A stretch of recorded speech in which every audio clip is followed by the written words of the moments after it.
Master Empowerment Center is an organization that started in 2018 with the aim of offering psychological and social help, especially to parents who have children abled differently. Where they concentrate on Githurai area in Ruiru constituency, the organization today benefited over 50 children, where they offer them wheelchairs to enable them move around. Among other things, the families have been receiving food supply since the COVID-19 pandemic hit the country early this year. Because the caregivers of children with disabilities, they cannot work because most of those children need full-time care.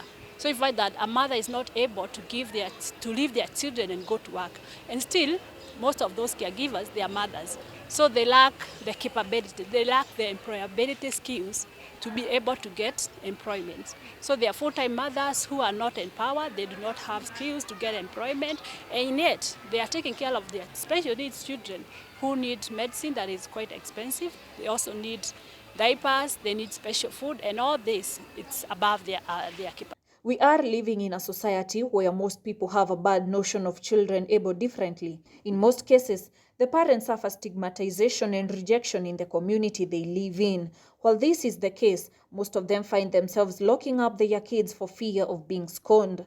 Bringing up a child, especially with cerebral palsy, is a tough journey, with one supposed to cost around 40,000 shillings per month for treatment and therapy. With most of the parents not being able to raise this amount of money, they are forced to beg or wait for well-wishers to offer them help.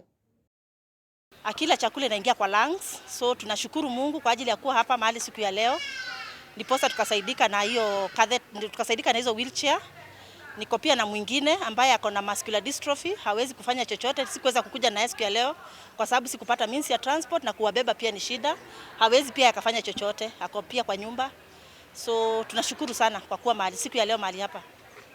Imekuwa changamoto sana kwetu kwa sababu naona kama huyu mtoto huwezi kumbeba kwa mgongo.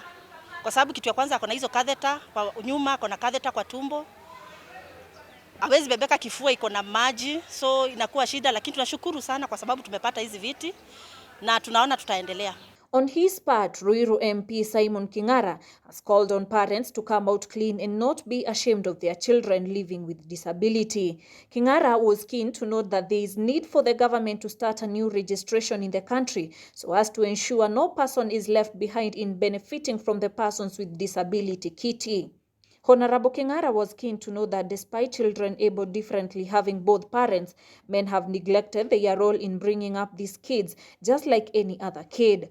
He insisted on both parents taking up the role to ease the burden which the mother has to carry always.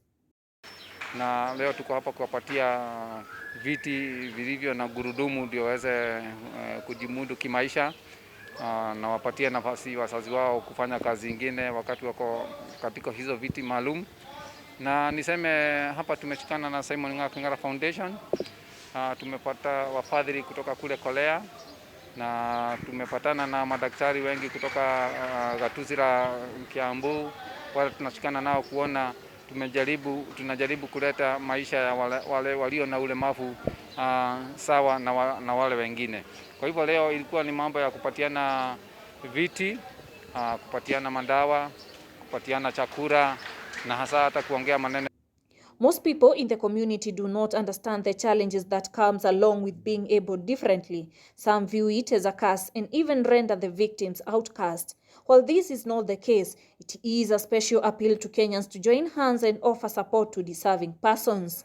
Lilian Mukiri, KU TV.